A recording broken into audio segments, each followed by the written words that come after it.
మీ business ఏదైనా మీ ఊర్లో promotion చేయాలంటే అది సుమన్ టీవీతోనే సాధ్యం. ఇప్పుడే సంప్రదించండి. నా పేరు సోమగా నరేందర్. మాది హుజూర్నగర్ అసెంబ్లీ కాన్స్టిట్యున్సీ. నేను ఉస్మానియా యూనివర్సిటీలో పిహెచ్డి స్కాలర్గా ఉన్నాను.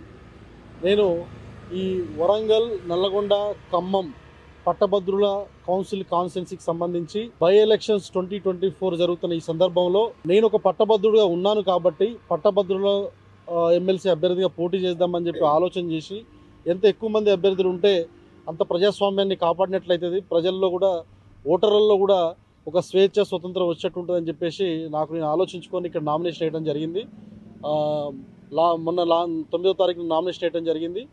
ఆ తర్వాత జరుగుతున్న పరిణామాలలో ఈ రాష్ట్రంలో రాజకీయం చాలా చాలా శరవేగంగా మారుతున్న ఈ సందర్భంలో నేను పోటీలో ఉండడం ద్వారా ఎటువంటి పరిణామాలు ఎదురవుతాయి, అసలు వాస్తవానికి ఎటువంటి వ్యక్తి ఈ ఎన్నికల్లో పోటీ చేయాలి, ఎవరు గెలిస్తే బాగుంటుంది, ఎవరు గెలిస్తే నిరుద్యోగుల పక్షాన, విద్యార్థుల పక్షాన, పేద ప్రజల పక్షాన, అవసరం ఉన్నటువంటి ప్రజల పక్షాన మాట్లాడగలుగుతారు, కొట్లాడగలుగుతారు అని ఆలోచన చేసినప్పుడు నాకు కనిపించినటువంటి నామినేషన్ వేసిన వాళ్ళలో నాకు వినిపించినటువంటి ఒకే ఒక పేరు తీన్మార్ మల్లన్న.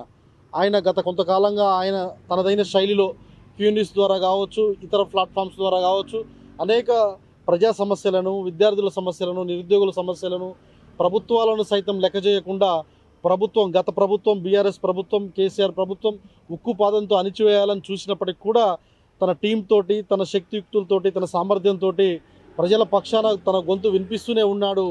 ఆ విధంగా వినిపించేటువంటి వ్యక్తిని చూసినప్పుడు, ఆలోచించినప్పుడు ఒక అడుగు వెనకేయాలనిపించింది నాకు.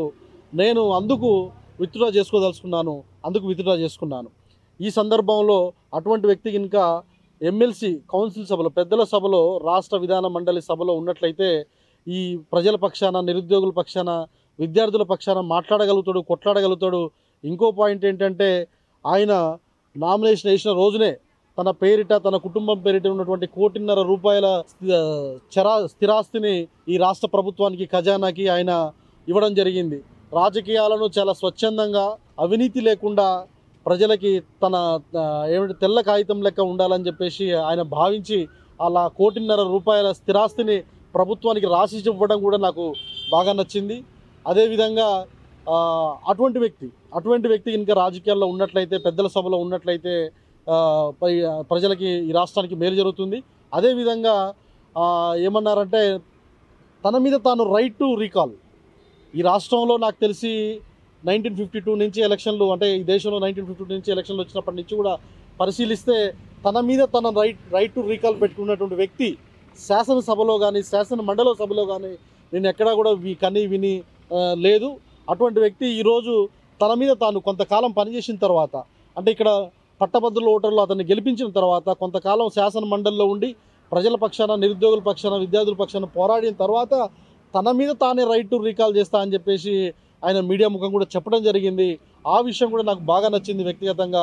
కాబట్టి అటువంటి వ్యక్తి పెద్దల సభలో ఉండాలని చెప్పేసి మనస్ఫూర్తిగా భావించి అతని కోసము విత్డ్రా చేసుకున్నాము. అతని గెలుపు కోసం పనిచేయబోతా ఉన్నాము.